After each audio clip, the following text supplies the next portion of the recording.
sexualidad. Pero, para arrancar, les quería hacer dos preguntas. Les voy a hacer muchas preguntas en esta charla, así que bueno, espero que me las contesten y que no me estén sola contestando. Y la primera pregunta que quería hacerles, que me levanten la mano, es si alguna vez tuvieron una relación interpersonal. O sea, sea un amigo, con mi papá, con mi mamá, una pareja. No veo, ¿no tuvo? Yo tuve. ¿Ustedes? Bueno, genial. Y la otra es si alguna vez tuvieron una historia antes de Cristo, o sea, si estuvieron muertos de delitos y pecados. Yo sí. Bueno, a ver. No sé qué pasa. Ahí va. Bueno, entonces, si todos tuvimos estas dos características en nuestra vida, esto nos lleva a la conclusión de que necesitamos a Jesús, ¿o no? Necesitamos que Jesús nos enseñe cómo relacionarnos con nuestro prójimo, porque esto hace que nuestras relaciones interpersonales se vean afectadas por nuestra naturaleza caída, que obviamente hace que nos relacionemos de una forma que está fuera del diseño original. Así que con esta breve explicación quería decirles que pongan su oído bien atentos, porque todos necesitamos aprender cómo Jesús quiere que nos relacionemos. Y para entrar un poco en una intro, así decirlo, quería hacerles esta pregunta, que si quieren anotarla y después la siguen pensando, yo la sigo pensando desde que la hice, de cómo está siendo nuestra mirada. Se puede tomar para varios lados, ¿no? Pero bueno, en este caso, cómo está siendo nuestra mirada hacia el otro, podría ser. Y quería que leamos, para traer un poco de luz, dos versículos, que voy a leer yo.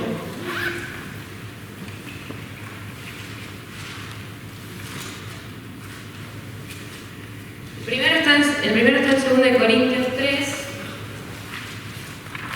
16 al... Bueno...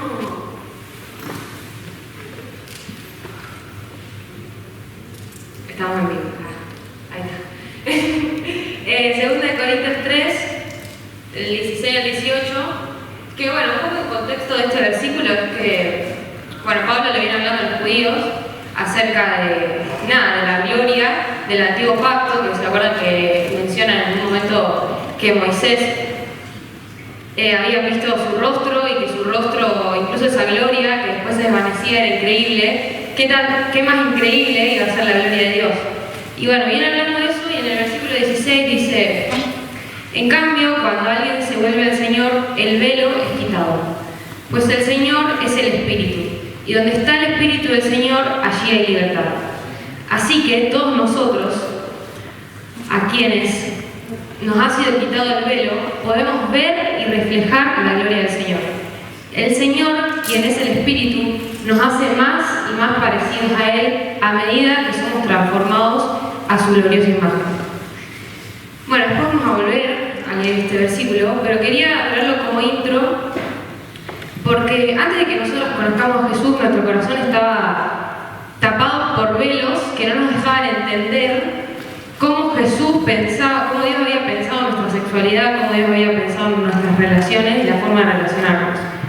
Entonces yo me preguntaba, ¿no? Si en el versículo 16, en la Reina Valera, que yo leí en el recién, dice: cuando se conviertan al Señor, el velo será quitado.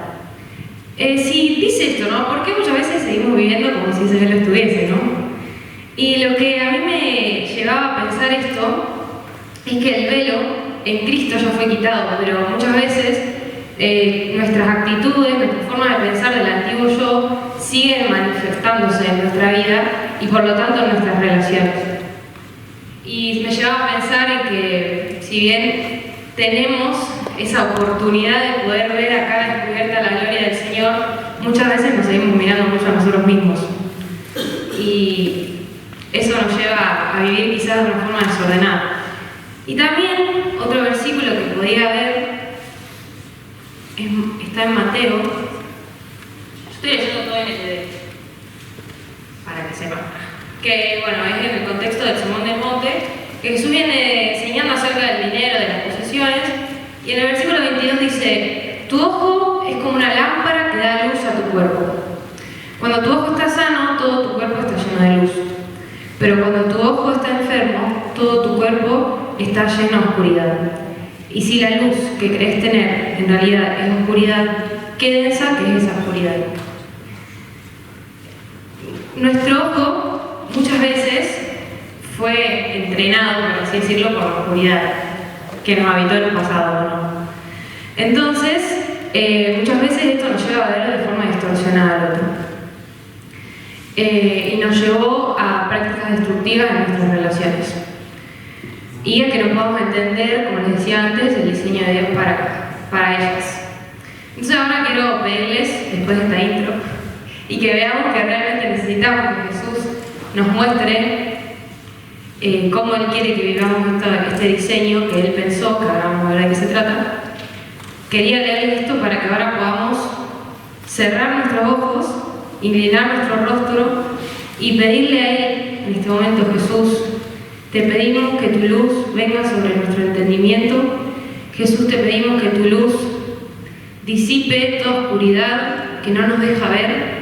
Papá, muchas veces nos aferramos a formas en las que vemos a las personas, muchas veces nos aferramos a formas en las que aprendimos a vivir, que aprendimos a relacionarnos, y no soltamos y no dejamos que ese velo, realmente entender que ese velo ya en tu cruz fue consumado y que ese velo ya fue quitado en la cruz, y que podemos ver tu gloria y reflejar tu imagen. Señor, en este momento te pido por el entendimiento mío y de todos mis amigos que están acá, para que podamos realmente entender el diseño que vos tenés para nosotros, para nuestra sexualidad y para nuestras relaciones, y que podamos aferrarnos y decidir abrazar ese diseño, y mejor aún abrazarte a vos con todo lo que sos. Gracias, papá, porque sé que hoy esos velos vamos a poder pararnos en la realidad de que ese velo ya fue quitado, Jesús, y que vamos a poder entender y decidir empezar a relacionarnos bien, como vos lo pensaste desde un principio. Gracias, Jesús, por este momento. En tu nombre, amén. Siempre está. Bueno, entonces, vamos a arrancar ahora sí. Como les dije, me gustan mucho las preguntas. Eso a veces nos juega en contra, pero bueno. Pero vamos a hablar de 3 preguntas que las tenemos ahí, que, bueno, ya leímos el versículo de 2 Corintios que hablaba un poco sobre los velos, sobre la mirada, sobre reflejar a lo que estamos mirando, ¿no? Así que vamos a hablar mucho de la mirada. Y la primera pregunta que quiero que veamos es: ¿cómo es la mirada de Dios acerca de nuestras relaciones y nuestra sexualidad, ¿no? Y vamos a leer Génesis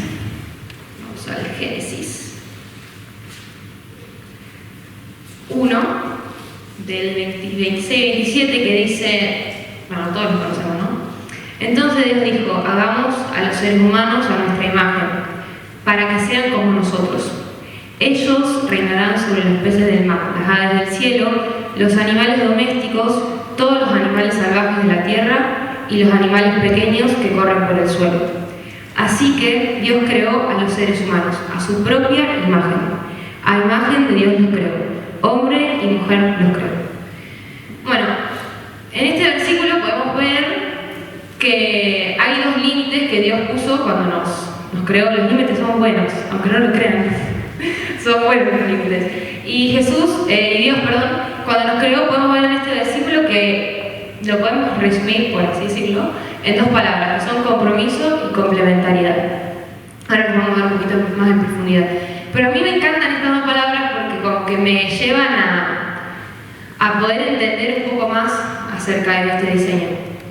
Y otra cosa, que también hubo un propósito por el cual fuimos creados, que es reflejar su imagen, lo vimos recién en ese versículo, y también el cogobierno, que esto es algo que en mi congre hablamos mucho, que quiere decir, que no sé si le suena, cuando él vuelva, también que va a restaurar eso, de gobernar con él. Él dice que cuando en este versículo que leímos recién decía: reinarán sobre los peces del mar y del cielo, etc. Entonces, él pensó en una forma de gobierno también, pero bueno, eso es otro tema. Podemos ver resumidamente esto, ¿no? Y si nos vamos un poquito más profundo en esto de los límites,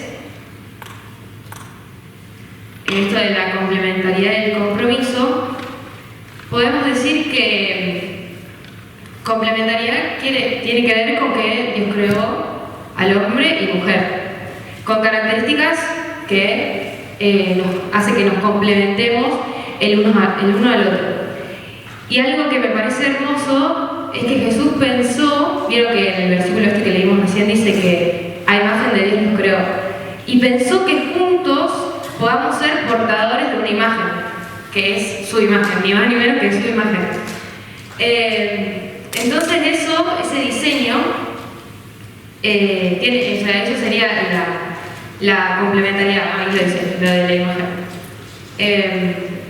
Y que Dios, siendo el creador de todo, decide que nosotros, hombre y mujer, juntos, reflejen y sean portadores de esa imagen.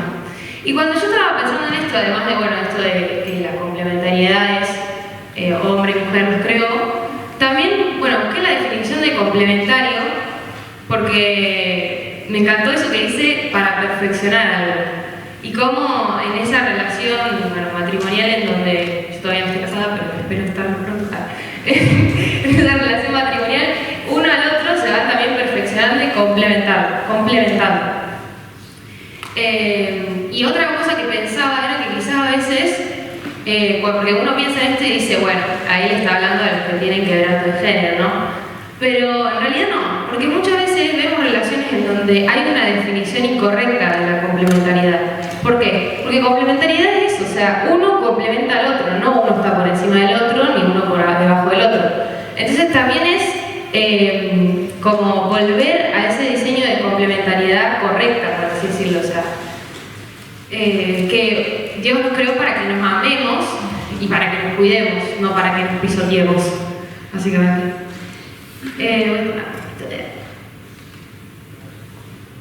Y lo otro es el compromiso, que ya lo habíamos mencionado, que esto tiene que ver con la intención de Dios de vivir la sexualidad dentro de un pacto matrimonial. Que en Génesis 2:24 vemos que dice que el hombre dejará a su madre y a su padre y se unirá a su mujer y serán un solo ser.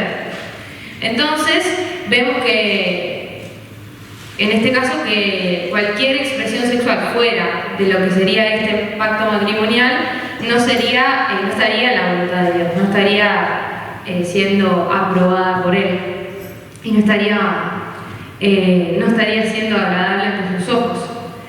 Y una cosa que también esto lo charlábamos en Cogre, que en el reino de Dios no nos aprovechamos del otro.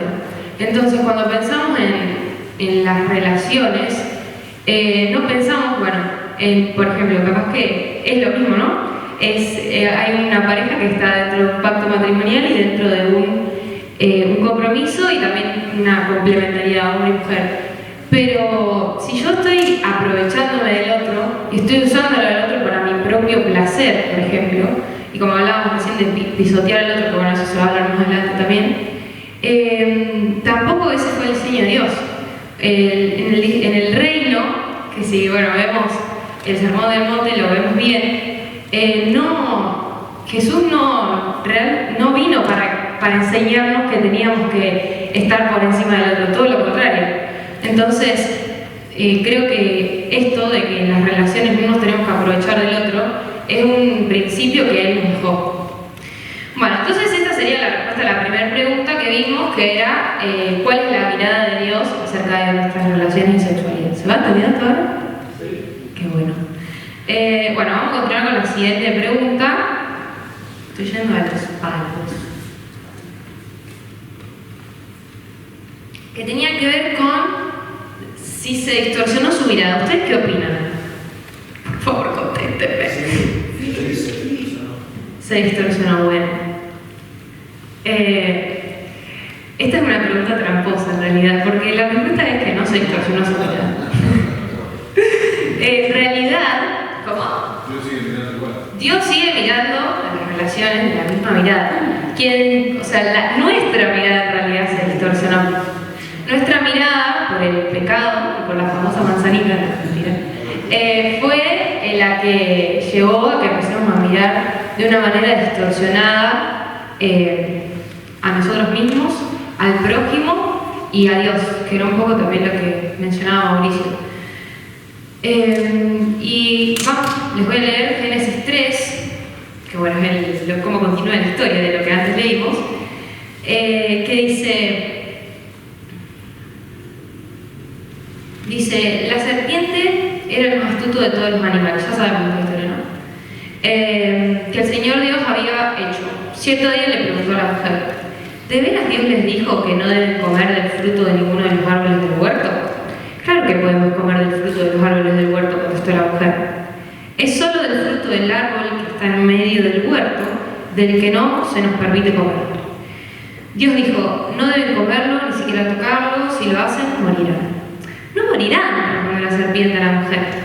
Dios sabe, presta atención a esto, en cuanto coman del fruto se les abrirán los ojos y serán como Dios, con el conocimiento del bien y del mal. Bueno, después ya sabemos qué pasó, ¿no? Entonces, acá vemos cómo el pecado entró en nosotros y con él entró la muerte. Y que el diablo en este pasaje, vemos que muy astutamente le ofrece a Eva que sus ojos se abran. Y en realidad ya estábamos mirando la mayor gloria que podíamos mirar. O sea, ya estábamos en el Edén teniendo una relación directa con Dios en donde no había nada que nos separe de Él. Y que ya en realidad estábamos, nuestros ojos estaban abiertos a esa gloria. Y ya estábamos reflejando esa imagen de Dios. No necesitábamos ser como Dios. Pero el enemigo entra con esta verdad disfrazada de mentira a traer esta destrucción a nuestro ADN, básicamente.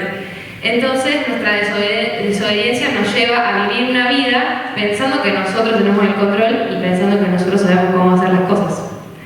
Me parece que no. Bueno, una frase que leí mientras estaba haciendo esto, que la puse ahí, que tiene que ver con esto y creo que lo resume bien, es que el pecado quebranta la imagen celestial y el hombre comienza a manifestar la imagen natural que dicta el alma. Entonces vemos que a partir de esto empezamos a tener una imagen distorsionada de Dios, de nosotros, del prójimo y de nosotros mismos. El pecado hizo esto, que esta imagen se distorsiona. Y cuando estaba... pensaba en esto, ¿no? Que el pecado deformó lo que Dios formó. Y ahí puse continuará porque, gracias a Dios que hay esperanza. Gracias a Jesús. Entonces, la pregunta es, ya me adelanté y spoileé todo, pero la pregunta que les quería hacer es si ustedes creen que hay esperanza. Mis preguntas son de nene de 2 años, ¿no? Pero bueno, sí hay esperanza. Y no solamente hay esperanza en una nueva vida, en la restauración de su propósito y de su diseño original, que es lo que veíamos antes. ¿Me acuerdan ese cuadrito de límites y de propósito? Y quiero que... voy a volver a leer el pasaje de 2 de Corintios. No sé si ustedes están anotando, pero si tienen ganas de anotarlo, 2 Corintios 3, y después leer el entero, que está muy bueno.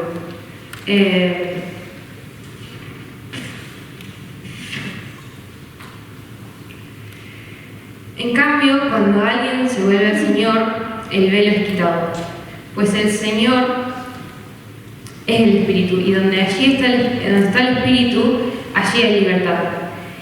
El Señor nos da libertad, y no se trata de una libertad para vivir mi sexualidad como yo quiera, como también se escucha por ahí, sino una libertad en donde ya no soy más esclavo de mis deseos humanos, en donde ese gobierno de mis deseos, de lo que yo quiero, es quitado. Ya no soy más esclavo de eso, sino que puedo decidir que el que gobierne mi corazón, mis decisiones, mi sexualidad, mis relaciones sea Él.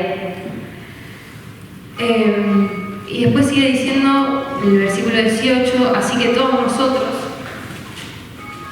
a quienes nos ha sido quitado el velo, podemos ver y reflejar la gloria del Señor. El Señor, quien es el Espíritu, nos hace más y más parecidos a Él a medida que somos transformados en su gloriosa imagen. ¿Se dan cuenta que Jesús lo que hizo fue restaurar ese propósito? De que podamos ver y reflejar su gloria gracias a Él. Nosotros nos encargamos, que acá viene la frase completa, que el pecado, nuestra desobediencia, deformó lo que Dios formó desde un principio del diseño original, pero que a través de Jesús podemos ser transformados. Dani está por ahí, porque hice todo medio rápido.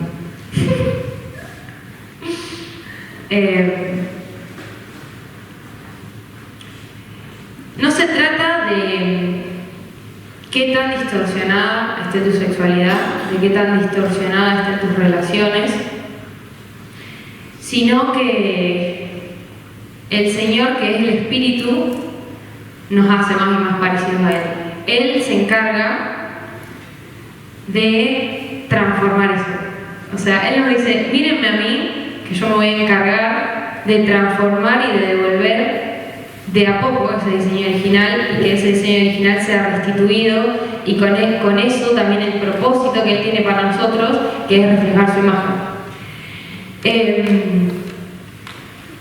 Se recordaba que un poco cuando hacía esta charla fue bastante movilizante para mí, porque recordé un poco de todo lo que viví yo con Jesús, y hoy recordaba esa mesa, ahora me doy cuenta que era una mesa, en donde yo por primera vez confesé que cómo estaba viviendo mi sexualidad, que era de una forma desordenada. Y realmente Jesús, cuando estaba hoy recordando eso, me recordaba que la imagen que a mí se me venía era Jesús con un martillo así como rompiendo la pared, y Él me lo traía todo el día, me trajo esa imagen. Y pienso en cómo Él se presenta en nuestra vida para decirme, che, voy a sacar este muro que no te permite que me mires, para que empieces a mirarme y empieces a darte cuenta que lo más importante de todo es eso, que me mires. Y que ahí voy a empezar a transformar de adentro hacia afuera todo eso que a vos, como hablaba hoy en mi grupo con las chicas, que a vos te parece un gigante. Para mí en ese momento mi quebranto, mi sexualidad toda distorsionada, era una vergüenza. Segundo, un desastre, o sea, yo no tenía nada de esperanza de que eso pueda cambiar. Pero de a poco, o sea, hoy veo, ya pasaron 4 años de ese momento, veo cómo Él lo que hizo en realidad fue encargarse de transformar mi manera de pensar.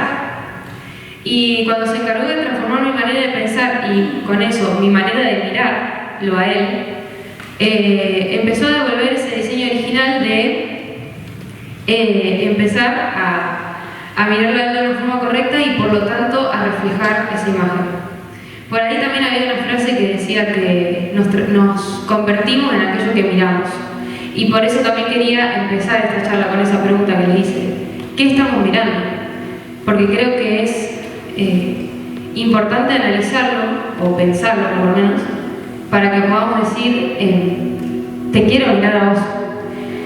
Quiero colocar mis ojos en vos, y que eso sea lo más importante.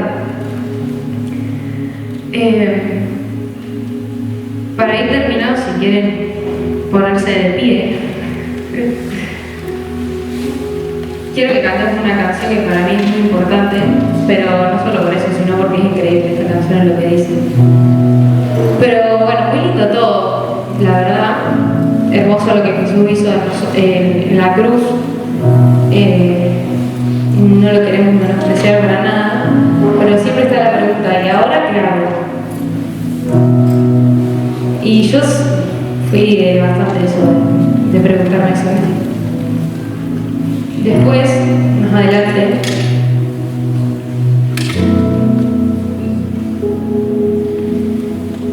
dice, pues Dios, quien dijo que haya luz en la oscuridad, hizo que esta luz brille en nuestro corazón, para que podamos conocer la gloria de Dios que se ve en el rostro de Jesucristo.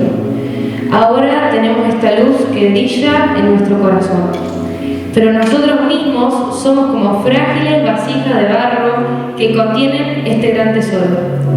Esto deja bien en claro que nuestro gran poder proviene de Dios y no de nosotros mismos. Por todos lados, que esto tiene que ver con el proceso, nos presionan las dificultades, pero no nos aplastan. Estamos perplejos, pero no caemos en la desesperación. Somos perseguidos, pero nunca abandonados por Dios. Somos derribados, pero no destruidos. Mediante el sufrimiento, nuestro cuerpo sigue participando de la muerte de Jesús, para que la vida de Jesús también pueda verse en nuestro cuerpo.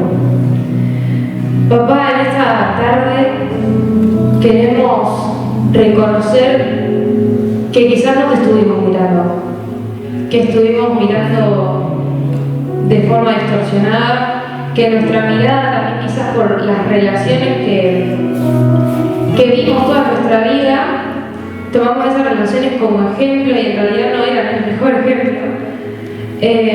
Hoy reconocemos que nuestra mirada no estaba puesta en vos y que por lo tanto nuestras relaciones, por lo tanto nuestra sexualidad fue distorsionada por eso mismo, porque no pusimos los ojos en vos y por lo tanto no estuvimos reflejando tu imagen, no estuvimos reflejando ese plan, ese propósito que vos pensaste para nosotros. Pero hoy lo traemos delante de tu trono, delante del trono de la gracia, delante del trono que entregamos esto, papá, y te pedimos que transformes nuestra manera de pensar, y te agradecemos porque sabemos que tu voluntad buena, agradable y perfecta es también que nos acerquemos a vos y es que estemos juntos y es relacionarte con nosotros. Papá, gracias porque desde siempre buscaste todas las maneras para que podamos estar juntos, para que podamos mirarnos, y sabemos también que va a llegar el día en el que te vamos a conocer cara a cara. Pero papá, queremos hoy ver tu gloria, queremos hoy dejar todo lo que hace que nuestros ojos no puedan mirarte, todas las distracciones, y poder mirar tus ojos que son los únicos que transforman todo lo que somos, y ayudarnos a depender de esa mirada, que una vez que te miremos, una vez que coloquemos nuestros ojos en vos, que no queramos sacarlos de ahí. Gracias porque nos enseñás, gracias porque nos enseñás cómo relacionarnos entre nosotros para que podamos también mostrar tu amor, para que podamos amarnos entre nosotros y así mostrar tu amor, Jesús. Gracias.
humanos, que puede salir mal. Puede tomar su asiento.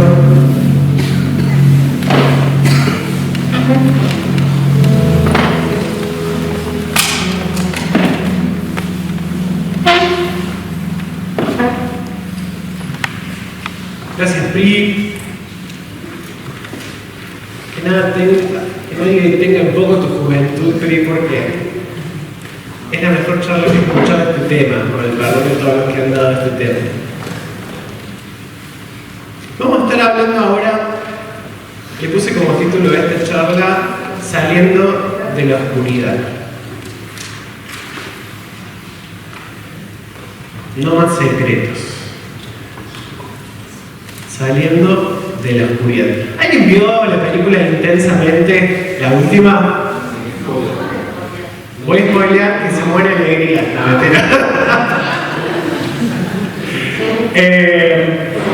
No les voy a spoilear nada importante. Solamente que en una parte muestra que en nuestra mente hay una parte donde se guardan los secretos.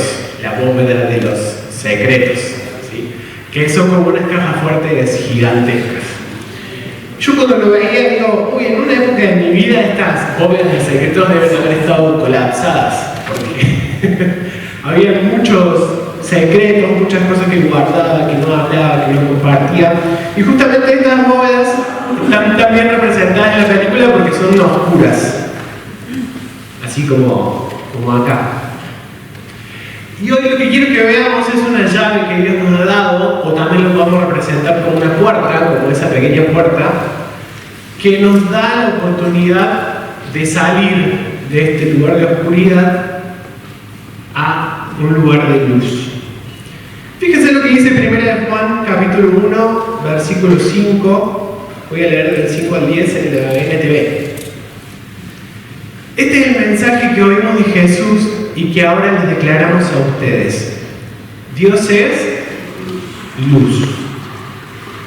Lo repetimos, Dios es luz. Y en Él no hay nada de oscuridad. Por lo tanto, mentimos si afirmamos que tenemos comunión con Dios, pero seguimos viviendo en oscuridad espiritual. No estamos practicando la verdad. ¿Qué significa la palabra comunión? Comunión, sí. Significa que yo tengo una relación con alguien, ¿no? Si yo digo estoy en comunión con tal persona es porque tengo una relación cercana. Y bueno, es lógico lo que nos está diciendo acá el apóstol Juan. Si Dios es luz y yo estoy viviendo en la oscuridad espiritual, la luz y la oscuridad no pueden andar juntas porque donde está la luz no está la oscuridad espiritual. Entonces, si yo quiero vivir en la oscuridad, me voy a vivir alejando de la luz. Voy a querer estar lejos de la luz, ¿sí? Entonces, si nosotros creemos que tenemos comunión con Dios, pero a la vez vivimos en la oscuridad espiritual, estamos engañados porque en realidad lo que estamos viviendo es una vida en religión, no en comunión, que son dos cosas totalmente diferentes. ¿Puedo vivir una vida en religión sin tener comunión con Dios? ¿Qué opinan? Sí, ¿cierto? Sigue el pasaje. Si vivimos en la luz, así como Dios está en la luz, entonces tenemos comunión unos con otros y la sangre de Jesús, su Hijo, nos limpia de todo pecado. Fíjense que si vivimos en la oscuridad espiritual, no solamente no podemos tener comunión con Dios, sino que además no podemos tener comunión unos con otros. ¿Qué pasa entonces si no tengo comunión con las demás personas que me rodean? Simplemente me estoy relacionando con las demás personas de una forma superficial. No estoy teniendo comunión con las demás personas. Y además, la sangre de su Hijo no me limpia de todo pecado si yo no estoy en la luz como Él está en la luz. Si afirmamos que no tenemos pecado, lo único que hacemos es engañarnos a nosotros mismos y no vivimos en la verdad. Pero si confesamos nuestros pecados a Dios, Él es fiel y justo para perdonarnos nuestros pecados y limpiarnos de toda maldad. Si afirmamos que no hemos pecado, llamamos a Dios mentiroso y demostramos que no hay lugar para su palabra en nuestro corazón. Estos versículos concentran tanta verdad, son tan poderosos. Y me gustaría que empecemos definiendo qué es oscuridad espiritual, porque dice que todo el problema está en vivir en oscuridad espiritual. ¿Qué sería entonces? Lo estoy haciendo pensar a esta hora cuando están digiriendo la lasaña, pero ustedes pueden, vamos. ¿Qué es la oscuridad espiritual? O mejor dicho, ¿qué es vivir en oscuridad espiritual? Bien, perfecto. En lejanía de Dios, o sea, lejos de la luz. ¿Qué más? Ser tibio. Digamos que esa es una consecuencia de vivir en oscuridad espiritual. Pero en este contexto en el que el apóstol Juan nos está diciendo que la solución para salir de la oscuridad espiritual es la confesión, entonces este contexto nos permite darnos cuenta de que la oscuridad espiritual en realidad es vivir ocultando nuestros pecados. ¿Sí? Y no se trata de ocultarlo de Dios, porque eso es posible. No. Entonces, ¿a qué se está refiriendo con vivir en la oscuridad espiritual? Con no confesar nuestro pecado a las personas con las que nos congregamos, a las personas con las cuales vivimos y convivimos. Eso es vivir en la oscuridad espiritual. Vivir en la oscuridad espiritual es vivir ocultando, es vivir guardando secretos, es vivir una doble vida, haciendo una cosa en la iglesia y otra cosa afuera. Es no tener integridad. Vieron que integridad es ser la misma persona en todos los lugares donde nos movemos. Vivir en la oscuridad espiritual, por el contrario, sería hacer una cosa acá, hacer otra cosa acá, tener cosas ocultas que no las hablamos, que no las hemos compartido, que las tenemos escondidas, ¿sí? Eso es vivir en la oscuridad espiritual. Y recordando qué provoca la oscuridad espiritual, que no pueda tener comunión, primero con Dios, y segundo, que no pueda tener comunión con mis hermanos. Porque fíjense que es difícil relacionarse profundamente con alguien que te pone una barrera, que no te deja saber lo que realmente está pasando en su vida. Entonces vos te estás relacionando con una máscara, con un personaje, como si fuera el títere, ¿no? Con la persona que está detrás del títere, con una imagen que hemos construido de buen cristiano, de hijo de Dios, que hace las cosas bien, pero que no soy yo en realidad, ¿no?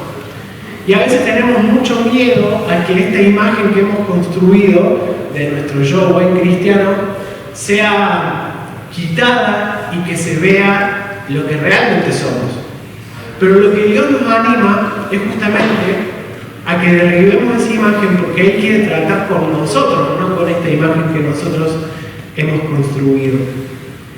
Dice, si afirmamos que no tenemos pecado, lo único que hacemos es engañarnos a nosotros mismos. Pero si confesamos, Él es fiel y justo para perdonarnos y limpiarnos. Y me llama la atención esto que dice acá el versículo 10, porque dice, si afirmamos que no tenemos pecado, llamamos a Dios mentiroso y demostramos que no hay lugar para su palabra en nuestro corazón. Saben que en mi pasado tuve varias oportunidades de poder hablar de lo que me estaba pasando, oportunidades en las que mis líderes me preguntaron, por ejemplo, cómo estaba, qué me estaba pasando, y mi respuesta era siempre bien. No, estoy bien, o me inventaba algo para decir, porque no me animaba a decir lo que realmente me estaba pasando internamente. Entonces eso lo que demostraba es que no había lugar para su palabra en mi corazón, ¿sí? Estaba engañándome a mí mismo en esta mentira de que estoy bien y de que no necesito nada, pero el que reconoce que no está bien da lugar a la palabra de Dios en su corazón, ¿sí? La luz tiene esta particularidad, por eso a algunos le tienen miedo y no nos gusta mucho la luz. ¿Por qué? Porque la luz todo lo expone. Hace poquito contaba que yo tengo un local comercial, una regalería, y pinté el piso, pero cuando estaba pintando el piso se hizo de noche, así que bueno, yo lo pinté todo y para mí había quedado espectacular, pero bueno, ya era de noche y había poca luz. Al otro día, cuando volví, era de día, y entraba toda la zona por la vidriera, me di cuenta que estaba re mal pintado. Había un montón de partes que habían quedado beta del color anterior del piso. Así que bueno, tuve que volver a pintarlo. La cosa es que en la oscuridad estaba todo bien, pero cuando llegó la luz se empezaron a ver esas cosas que en la oscuridad no se veían. ¿Sí?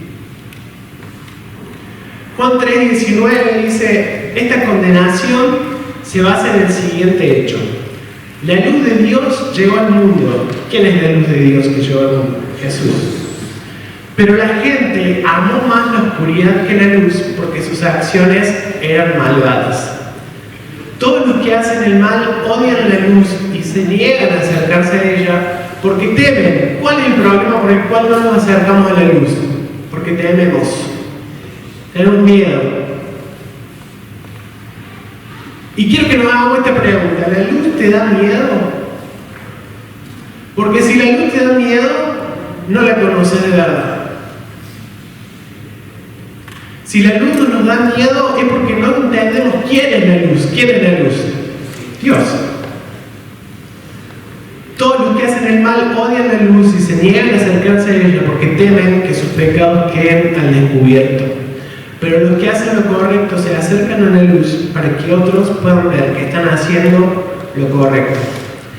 Y lo que yo agregaría acá es que los que quieren hacer las cosas bien, o sea, los que están haciendo las cosas mal, pero quieren hacer las cosas bien, se acercan a la luz para que lo que está mal quede al descubierto. Tengamos siempre presente que la luz no viene a condenarnos a nosotros, la luz viene a condenar lo que está mal en nuestra vida. La luz viene a echar fuera las tinieblas en nuestra vida. Viene a condenar las tinieblas. Bueno, estaba acá, me había olvidado que lo puse. La luz no viene a condenarnos a nosotros, viene a condenar las tinieblas. Les digo que yo era una de esas personas que le tenían miedo a la luz. ¿Y cómo lo veía reflejado? Por ejemplo, cuando en la congregación decían que venía un profeta, me daban mucho miedo los profetas. Más esos profetas que les gusta exponer a la gente.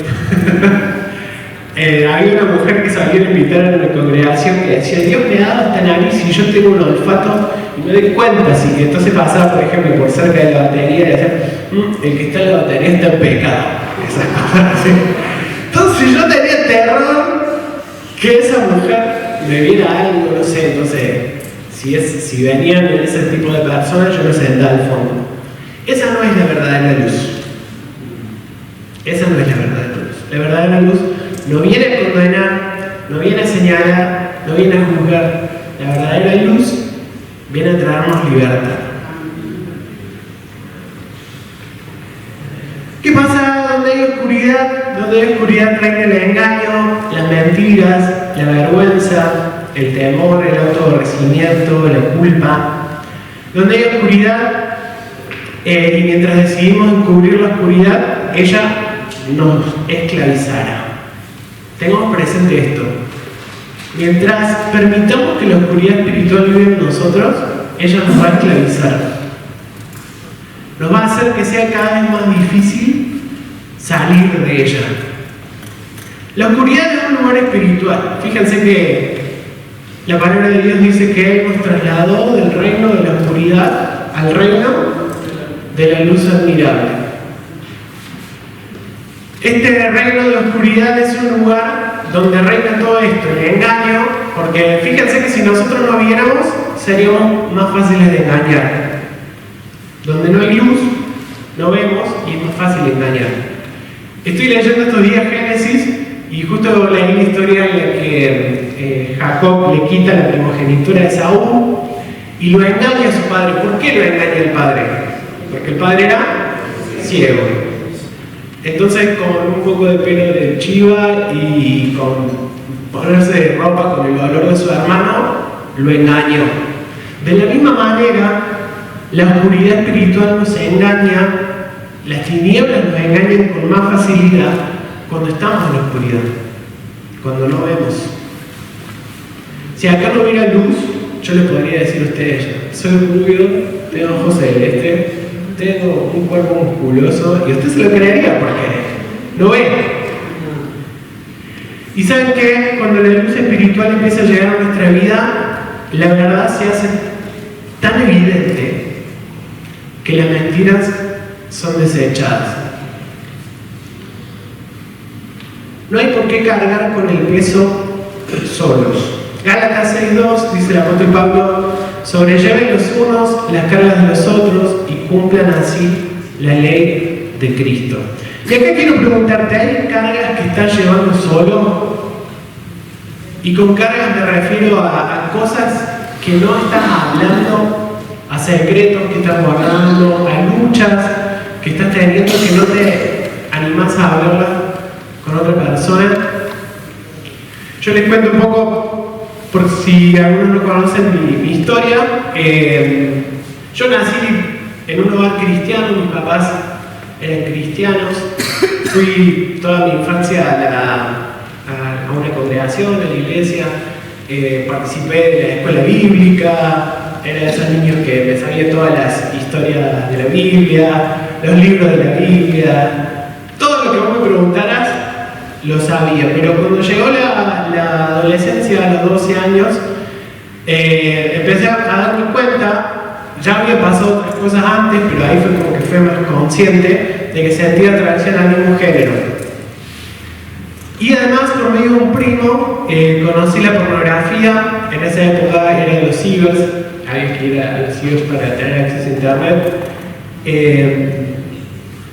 Y en ese momento, digamos, rápidamente la adicción a la pornografía se volvió algo compulsivo, algo repetitivo, un refugio, digamos, al que necesitaba, según yo, acudir constantemente. Pero estas dos cosas yo tenía claro que no las podía hablar. O sea, me hice la promesa a mí mismo de que no lo iba a hablar, que esto me lo iba a llevar a la tumba, que lo iba a solucionar como pudiera, pero que no sentía la confianza como para hablarlo con mis padres, no sentía la confianza para hablarlo con mis líderes, ni con nadie en la congregación. Sentía que nadie me iba a entender porque parecía que a nadie le pasaba. Yo miraba a la gente de la iglesia y me parecía que toda era demasiado santa, entonces si yo decía algo tan oscuro, tan perverso, la gente se iba a horrorizar. Me iban a echar de la iglesia, me iban a echar de mi casa. Esa era como toda mi imaginación.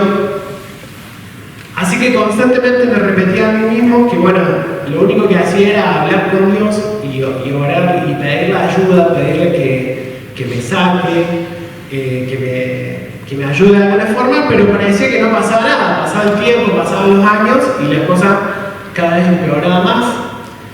Así que, no sé, por ahí pensaba que la solución estaba orando más, entonces oraba más. Por ahí pensaba que la solución estaba en ayunar más, entonces ayunaba más. Hice un montón de veces el ayuno de Daniel, el ayuno de este, el ayuno del otro, el ayuno de todo. Y siempre que me preguntaban por qué estaba ayunando era por, no sé, inventaba alguna excusa, pero la razón era siempre poder dejar el pecado. Y no funcionaba una semana y volvía lo mismo. Pasaba las administraciones para que alguien me ore, porque tenía esta fantasía de que si alguien me ora y yo me caigo, capaz que me demore un poco, grito, no sé, algo pase, pero después me levanto y está todo bien. Y no, pasaba al frente a orar, me caía, me levantaba y salía todo igual. Así que fue como una acumulación de frustración, de no saber ya qué hacer. Y esto que por ahí, si yo lo hubiese hablado cuando tenía 12 años, podría haber sido una bola chiquita, pero se fue volviendo una bola gigantesca, ¿no? Y entré en un nivel de persecución porque me daba mucho miedo la luz, y me daba mucho miedo que la gente supiera, ¿no? Que se diera cuenta, que algo pasara y que la gente se diera cuenta. Entonces vivía en una constante persecución. Hay algo que suelo contar que a un amigo le causa gracia, que es que cuando tenía 14 años más o menos tenía cálculos renales y me empezaron a dar cólicos. Y cuando iba al médico, las primeras veces los médicos lo confundían con una apendicitis, entonces casi que me mandaron al quirófano para que me operen. La cuestión es que yo le tenía miedo a la anestesia. ¿Por qué a la anestesia? Porque pensaba que si estaba anestesiado, que a veces la gente anestesiada dice cosas saca como todo lo que está en su interior. Yo decía, no, mira si abro la boca cuando estoy anestesiado, que un problema. Miedo a hablar dormido, todas esas cosas. La cuestión es que no entendí esto, de que no hay por qué cargar con el peso solos. Hay algo que fomenta la oscuridad espiritual, que es la religión, como hablamos al principio, y Jesús le da un mensaje como bastante duro a estos personajes. ¿Los reconocen? ¿Sí? ¿Cómo se llaman? Fariseos, religiosos, escribas. Bueno, yo sé que a nadie le gusta identificarse con estas personas, pero vamos a ponerle nuestra cara a estos señores. Y vamos a ver si hay algo de ellos en nosotros, si hay un religioso en nuestro interior al cual le vamos a hacer morir. Yo cuando veo ahora la serie de Chosen, digo, qué bronca que me dan. Pero la verdad que si tenemos que ser sinceros, hay veces que nos identificamos con más cosas de las que quisiéramos con ellos. Jesús les dice, vamos a leer en Mateo 23, 25 al 28. Si alguien lo tiene en la NTV, le voy a pedir que me ayude a leerlo. NTV, es la nueva traducción viviente.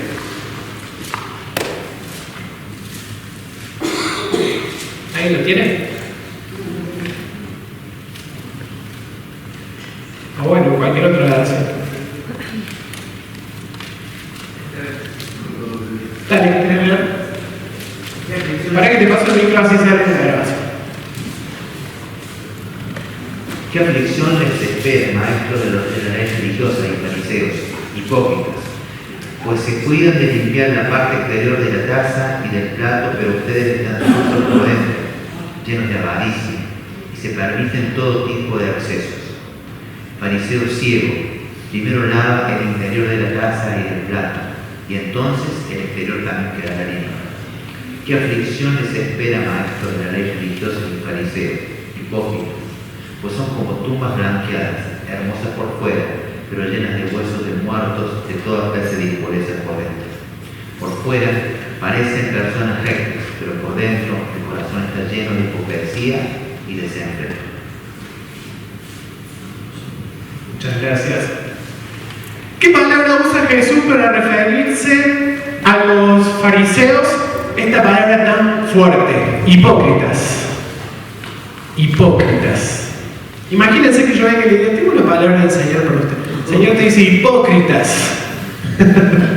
¿Qué significa la palabra hipócrita? Es alguien que finge una cualidad, sentimiento, virtud u opinión que no tiene. Es una persona que finge ser alguien que no es. Y la palabra viene del griego hipocrites, que hace referencia al actor de teatro que en esa época usaba una máscara, ¿sí?, para representar algo dramático. De ahí viene la palabra hipócrita. Hipócrita es alguien que usa una máscara, que no muestra lo que realmente es.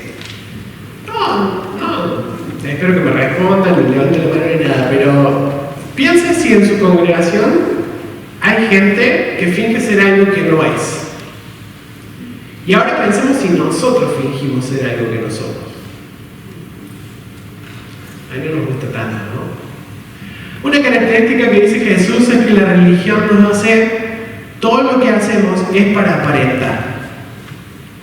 Nos preocupa mucho la imagen. Esta imagen que les hablé al principio, que hemos construido de nuestro ser buen cristiano. Y muchas de las cosas que hacemos, nuestra motivación es la apariencia. Y nos preguntamos mucho qué va a pensar la gente, o qué va a decir la gente. Por ejemplo, si pasamos a dar una palabra, después nos preocupa mucho que la gente nos diga que le gustó. O si pasamos a cantar, nos preocupa mucho que la gente después nos diga qué bien, qué hermoso, qué fantástico que estuvo. Si subimos una foto nuestra ministrando a las redes sociales, nos preocupan cuántos corazones nos ponen. Entonces, la religión nos lleva a cuidar muchísimo la apariencia, y más si somos líderes, más si somos pastores, más si tenemos muchos años de iglesia, más si tenemos un ministerio reconocido, más todavía pesa e importa la apariencia. Yo muchas veces, por ejemplo, bueno, les cuento que en el 2010 fueron Mauricio y Claudia a la congregación mía, una reunión de oración. Bueno, ellos pasaron y contaron su testimonio, hablaron del ministerio. Para mí escuchar fue realmente de mucha esperanza, porque era la primera vez que escuchaba que alguien había salido de estos temas, que Dios había trabajado de esto. Así que era la respuesta a muchas oraciones que yo le había hecho antes de dormir, diciéndole: Señor, por favor, pone a alguien que me ayude. La cuestión es que, digamos, si yo no hubiese sido un religioso, lo que tendría que haber hecho es acercarme en ese momento a hablar y decirles: yo necesito ayuda, yo necesito ir a ese retiro que ustedes están diciendo. Pero ¿qué hice? Dije: como esa gente ayuda a esa pobre otra gente que necesita ayuda, yo no. Así que no me animé a acercarme, porque dije: ¿qué va a decir la gente si yo me acerco a hablar con él? Se va a dar cuenta de que tengo algún problema. Yo por esa época ya era el hijo del pastor, ya estaba enseñando en la escuela bíblica, entonces esos títulos me pesaban. ¿Qué van a decir? Así que no hice nada. Más bien, como Nicodemo escondidas, fui por Facebook y le escribí a Mauricio. Pero: Mauricio, me gustaría juntarme a charlar con vos. Mauricio me dijo: bueno, te invito a un retiro. Y yo dije: ¿qué? ¿Un retiro? Acá en Córdoba, encima mira si me encuentro con alguien conocido. No. ¿Por qué? Porque mi ser religioso lo único que quería era aparentar. La religiosidad nos ciega y no podemos reconocer nuestro estado interior. Fíjense que Jesús le dice: fariseos ciegos, porque la religión te ciega. Te ciega al punto de no reconocer el verdadero estado de tu corazón. Te ciega al punto de creer que estás bien. Viste que, no sé si a veces te ha pasado que escuchas una predica y decís: ¿cómo le haría falta esta predica a tal persona? Y a vos también te hace falta, pero no nos damos cuenta. ¿Por qué? Porque estamos cegados. La religión nos ciega. También dice que se preocupan mucho por el exterior, pero Dios no ve el exterior, sino que le importa más el interior. Cuando fue a ungir el rey, el profeta Samuel, Dios le dijo: pues Dios no ve como el hombre ve. Pues el hombre mira la apariencia exterior, pero el Señor mira el corazón. Vos podés ir a la iglesia de traje, con corbata, con zapatos, con la ropa planchada, impecable, y ante los ojos de la gente decir: wow. Pero ante los ojos de Dios, a Dios le importa poco eso. Vos podés estar externamente con tus manos así levantadas y cantando, y la gente diciendo: wow, qué espiritual. Pero Dios ve el corazón. Dios ve cuán rendido está tu corazón. Dios ve cuán obediente sos en tu corazón. Dios te ve cuando nadie te ve. Y llega un punto en el que uno tiene que decidir a quién va a querer agradar más, si a Dios o a los hombres. ¿Cierto? En ese momento en el que yo tenía que pasar a decir que necesitaba ayuda, tendría que haber tomado una decisión: ¿a quién quiero agradar más, a Dios o a los hombres? Al momento de venir acá al retiro, ¿a quién quiero agradar más? ¿Qué quiero seguir sosteniendo esta imagen que no es lo que soy en realidad? Bueno, al final vine así también camuflado, esperando no encontrar a nadie. Dije a todos allá que venía una capacitación de sanidad interior. Como a mí me interesaba mucho la sanidad interior, era increíble. La cuestión es que mi hermano investiga en el Ministerio de Restauración, y cuando yo estaba viniendo por acá me llama y me dice: che, pero acá dice que es un retiro de restauración emocional, relacional y sexual. Vos callate, no sabes nada. Yo voy a ir a una capacitación. La cuestión es que hasta el momento en que vine acá y fui al primer grupo pequeño, estaba luchando con la idea de si hablar o no hablar. No sabía si decir realmente por qué había venido y qué cosas me estaban pasando. Y el hecho de escuchar a mis compañeros del grupo pequeño, que ellos empezaron y confesaban, yo me quedé para el último, y escuché que se animaban a hablar, eso me dio a mí el ánimo para hacerlo y para animarme a hablar también. Y por primera vez parecía que estaba viviendo como una irrealidad, como una fantasía, ¿viste? Porque bueno, yo no había pensado tanto en ese momento y de pronto eso estaba sucediendo de verdad. Lo estaba diciendo frente a otras personas, entonces parecía una locura. Y lo dije, lo confesé, y realmente fue como sacarme una mochila de encima, no como solamente usar esa expresión, sino que realmente sentí como una libertad de quitarme un peso. Yo salí de esa habitación sintiéndome que flotaba.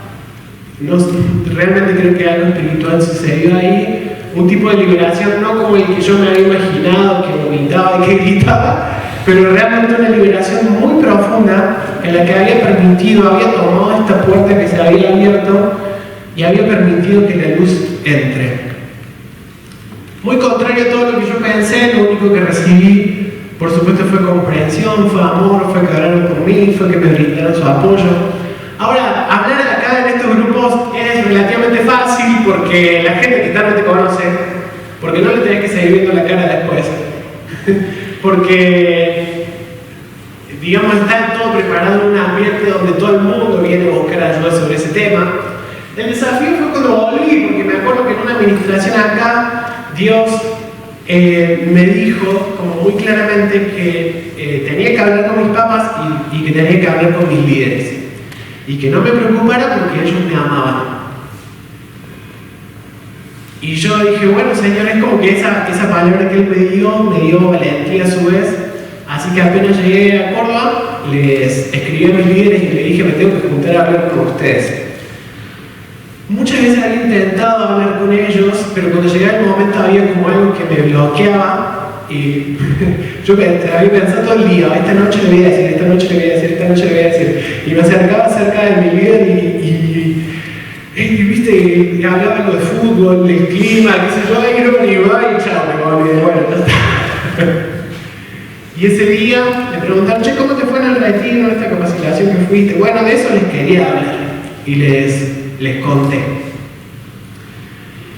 Mis líderes eran mis primos también, o sea, todo queda en familia, vieron las familias pastorales que todas son. Me escucharon en silencio absoluto y cuando terminé, mi prima me dijo, ¿te puedo dar un abrazo? Y dice, mientras te escuchaba hablar, lo único que pensaba es en abrazarte. Así que me abrazó y mi líder también, entre los dos así, y les alegró mucho, la verdad, que yo abriera mi corazón porque era de esas personas que no podés llegar a su corazón. Mi líder muchas veces me había invitado, por ejemplo, a tomar un café para charlar y ver qué me pasaba, y yo con las murallas ahí súper gruesas y elevadas, no, está todo bien, no te metas.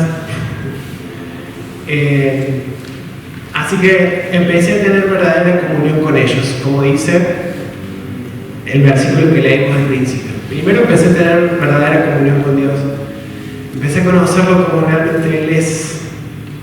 Tantos años de religión y en ese momento se me reveló la paternidad. Después venía el otro desafío y para mí el más difícil, que era hablar con mis papás. Eso era para mí lo más difícil, porque era para mí como algo impredecible que no sabía qué podía pasar después de eso. Sobre todo en mi imaginación, mi tema era mi papá. Mi papá para mí era como que se iba a dar todo un tema. Pero Dios es tan sabio y bueno que fue preparando todo, porque mientras yo estaba acá, ellos fueron a un retiro de pastores donde estaban los Sinani, que es un matrimonio de acá de Argentina, que hablan sobre todos estos temas también. Hablaron sobre el abuso sexual, dieron algunos indicios. Entonces, cuando volví, mi papá me dijeron, ¿sabes qué? nos gustaría hablar con vos porque cuando hablaron de este tema y mostraron, digamos, algunas de las consecuencias o de los síntomas del abuso, nosotros nos acordamos de vos y nos dimos cuenta de que había muchas cosas que coincidían. Así que te queríamos preguntar si vos alguna vez sufriste un abuso. Y yo dije, bueno, llegó el momento de hablar de varias cosas. Así que nos sentamos, me acuerdo, ahí en la cama de ellos y les conté del abuso que había sufrido en la infancia, les conté todo lo que eso ocasionó después, lo que Dios estaba haciendo en mí. Y bueno, fue un momento que parecía que todo el mundo se detuvo. Y la respuesta de mi papá fue: bueno, gracias por contarnos, te vamos a apoyar, vamos a buscar ayuda, de esto vamos a salir juntos, tenés que contar con nosotros. Totalmente contrario a lo que yo me había imaginado. Para mi mamá sí fue un poco más difícil, que esa no me lo vi venir, pero ella tuvo una semana muy triste, muy así como que ni siquiera se levantaba de la cama, así que Dios tuvo que tener su propio proceso con ella de sanidad. Y bueno, Dios en realidad empezó un proceso de restauración a partir de esto en la familia, porque no era a mí lo único que me pasaba, sino a mis hermanos también tenían sus temas, sus procesos. La cuestión es que esta simple decisión de dejar entrar la luz empezó a afectarlo todo. Después empezó a afectar la congregación, empezó a afectar mis relaciones de amistad. La luz, esa pequeña decisión, digamos, de abrir el corazón a su luz, él empezó a ordenar todo. La luz no solamente lo expone todo, sino que también nos da la oportunidad de ordenarlo todo. Eso es fantástico. Otra cosa que Jesús le dice a los religiosos es que están llenos de muerte por dentro, secos y vacíos. Por fuera, dice, parecen unos sepulcros blanqueados, pero por dentro están llenos de muerte, de desenfreno, están secos, están vacíos. Y otra pregunta para que lo piense usted en su interior, pero ¿qué ha pasado de sentirte así por dentro? Yo me acuerdo que estaba en una campaña evangelística que lo organizábamos nosotros en nuestra iglesia, y el predicador decía: Dios quiere llenar el vacío que está en tu corazón. Hay un vacío en tu corazón que tiene forma de Dios. Y yo lo pensé para adentro y dije: pero yo también me siento vacío. Y voy a la iglesia desde que nací. Entonces, ¿o esto es una mentira o a mí el evangelio no me está funcionando? Esa fue mi conclusión. Pero claro, no estaba funcionando porque el problema era que estaba muerto por dentro, espiritualmente estaba muerto, porque el pecado, la consecuencia del pecado es la muerte. Entonces, claro, el evangelio no iba a funcionar en alguien que estaba muerto internamente, ¿no? Y a partir de la decisión de hablar, mi interior pasó de esto a esto, ¿no? A un fluir de aguas vivas. Jesús dice: el que cree en mí, como dice la Escritura, de su interior correrán ríos de agua viva. Cuando uno experimenta esta resurrección del poder del Evangelio, que no se da por estar un montón de años en la iglesia, porque si no, no tendría que haber resucitado antes, sino que se da cuando le damos acceso a Dios, a nuestro interior, cuando realmente creemos en Él y tomamos la decisión de vivir realmente el Evangelio. Entonces lo que empezamos a experimentar es vida. No una vida forzada, una vida que fluye. Una vida que vos no tenés que hacer nada ¿usted hace algo para tener hambre? No, ¿cierto? Le viene solo. De la misma forma, la vida espiritual no hacemos nada para tener ganas de orar, porque nos viene solo. No hacemos nada para tener ganas de leer la palabra, porque sentimos la necesidad de hacerlo. Hay dos tipos de confesión. La que leímos en 1 de Juan 1:9 dice que si confesamos nuestros pecados, ¿a quién? ¿A quién? A Dios. ¿Qué pasa con ese tipo de confesión? Nos limpia. Ahora Santiago 5:16 dice: confesad vuestros pecados unos a otros para que sean sanados. la oración eficaz del justo puede mucho. ¿Sí? Entonces, aunque usted posiblemente haya practicado el tipo de confesión de acá de la izquierda que nos limpia, quizás nos está faltando el otro tipo de confesión. Decirle a otro ser humano, mira, me está pasando esto, hice esto. A Dios es más fácil porque Él ya lo sabía. Pero confesar a otro ser humano, a otra persona, eso es lo verdaderamente difícil y doloroso. Hay un autor que me gusta mucho que dice que la confesión frente a otra persona es una muerte lenta y dolorosa a nuestro ser religioso. Es como que crucificamos a la imagen de nuestro ser religioso que hemos construido, la imagen del que hace todo bien, del que es perfecto, del líder, del pastor, del apóstol, del querubín, dijera Mauricio, y reconocemos nuestra humanidad y reconocemos cómo la naturaleza pecaminosa en algunas áreas ha estado ganando y necesitamos que Dios intervenga. No es lo mismo confesar solamente a Dios que confesar a otras personas. No genera lo mismo. Confesar a otras personas nos hace comprometernos con cambiar. Porque la otra persona te va a preguntar después, ¿cómo andás con eso que me contaste? Nuestro mayor ejemplo es Jesús. Ahí en la cruz se humilló hasta lo sumo. Dice Filipenses 2:5. Tengan la misma actitud que tuvo Cristo Jesús. Aunque era Dios, no consideró el ser igual a Dios como algo a lo cual aferrarse. En cambio, renunció a sus privilegios divinos, adoptó la humilde posición de un esclavo y nació como un ser humano. ¿A qué privilegios necesitamos renunciar? ¿A qué títulos necesitamos renunciar?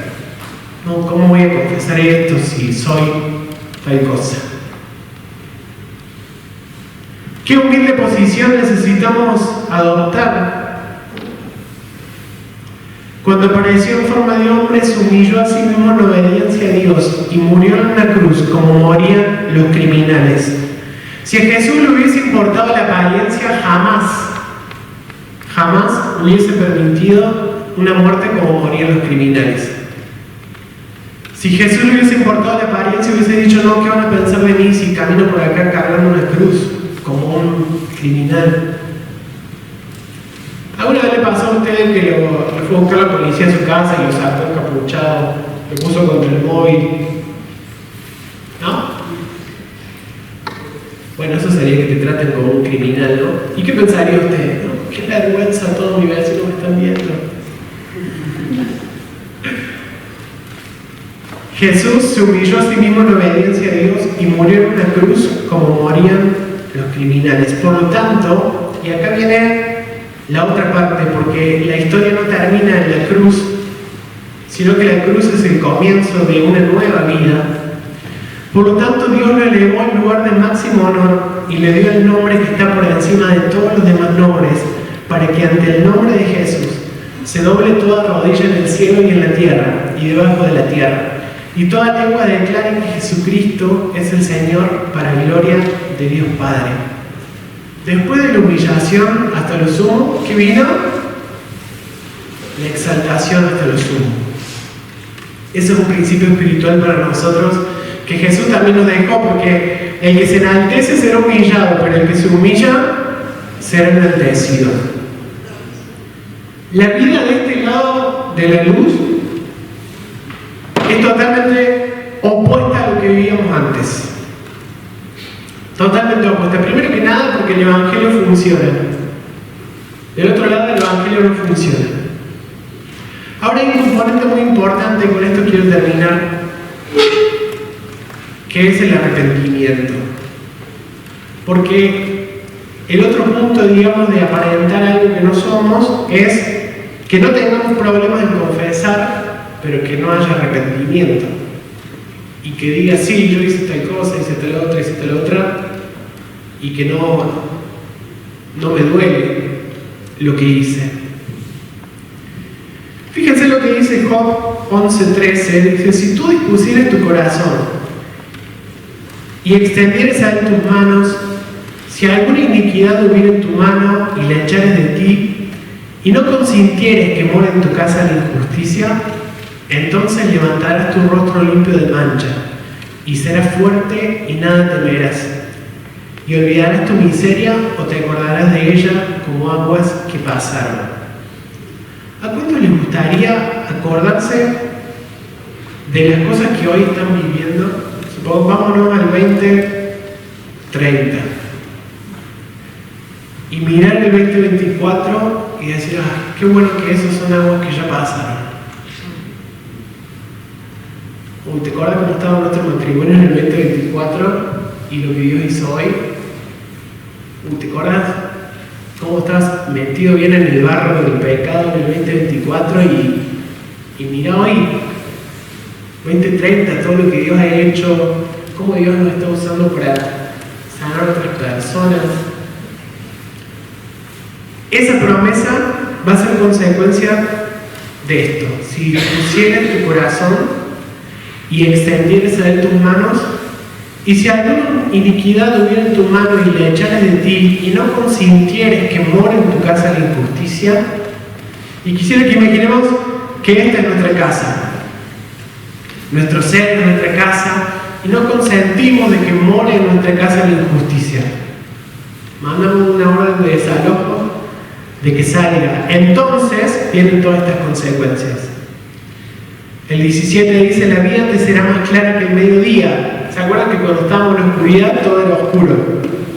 Y cuando todo es oscuro no ves un buen futuro.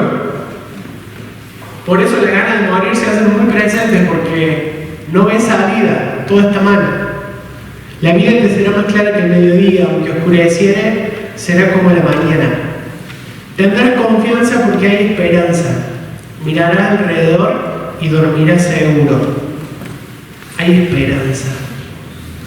De este lado de la cruz hay esperanza.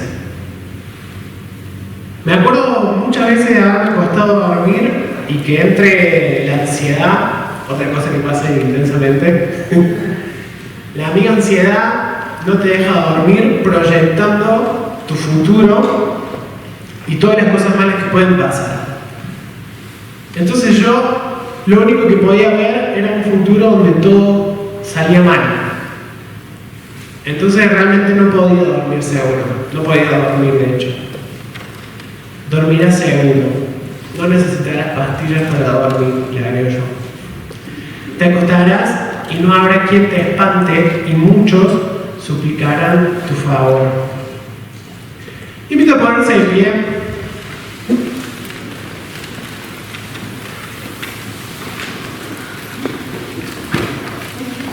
Si me pueden acompañar, dale, Lucas, te quiero.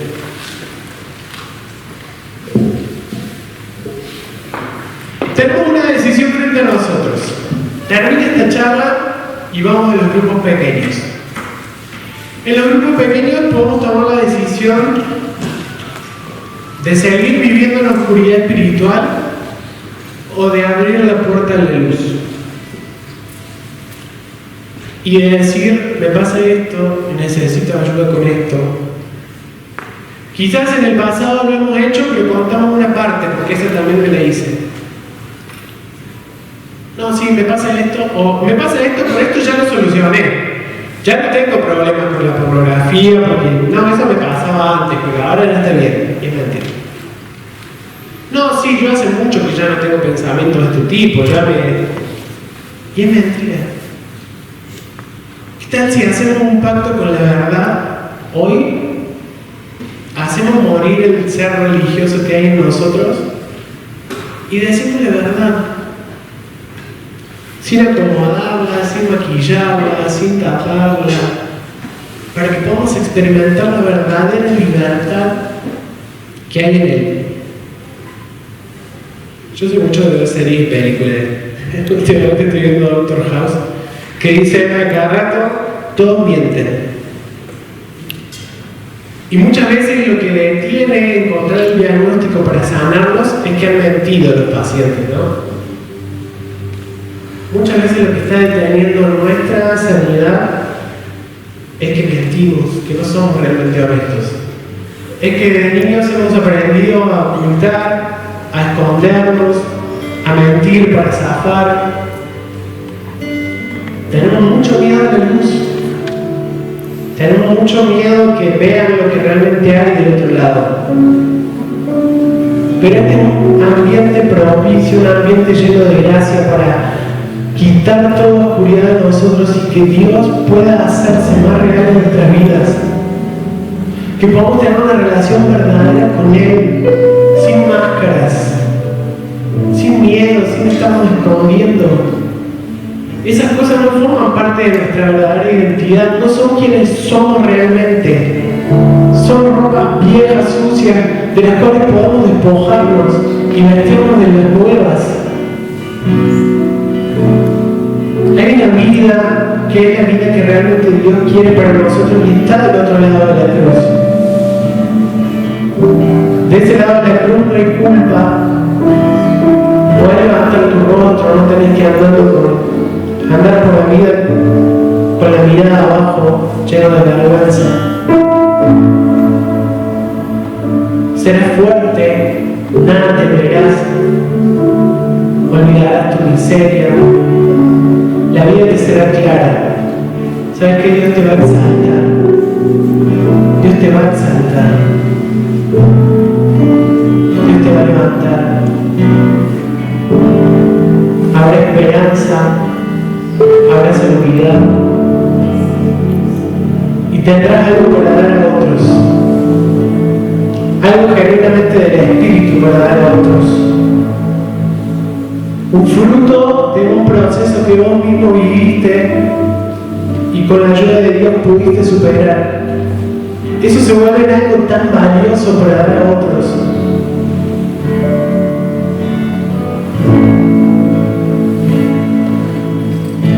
Señor, te decimos en esta tarde, sea la luz. Si esa es la decisión, te invito a que lo digas con tus propias palabras. Señor, sea la luz, sea tu luz en mi vida. Señor, todo lo que está oculto, todo lo que está en la oscuridad espiritual, sea traído a la luz ahora. Queremos ser de aquellos que aman la luz, no de aquellos que se alejan. Queremos ser de aquellos que encuentran confianza en ti. Señor, hoy tomamos la decisión de agradarte a vos por encima de agradar al hombre. Nos importa más tu opinión que la opinión de las personas. Queremos dejar de aparentar, queremos dejar de tener una máscara. Queremos empezar a vivir un evangelio real y genuino.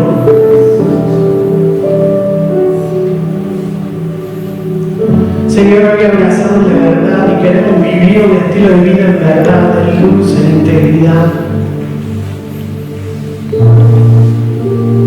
Queremos que las tinieblas dejen de acusarnos. Cada vez que levantamos la mano para adorar, queremos dejar de escuchar esa voz que nos recuerda las cosas que hicimos mal. Cada vez que servimos, queremos dejar de ser acusados por las tinieblas. Queremos que no nos detengan más a la hora de hacer aquello que vos nos mandaste a hacer.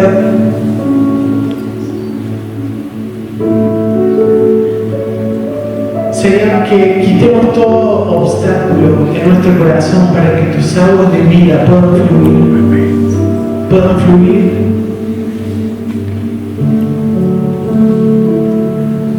Señor, te pido que llenes de valentía nuestro corazón hoy. La fe viene por el oír y por el oír la palabra de Dios. Por eso te invito a que puedas escuchar ahí la voz de Dios. Que te llene de fe, que te llene de valentía para hacer lo que tenés que hacer.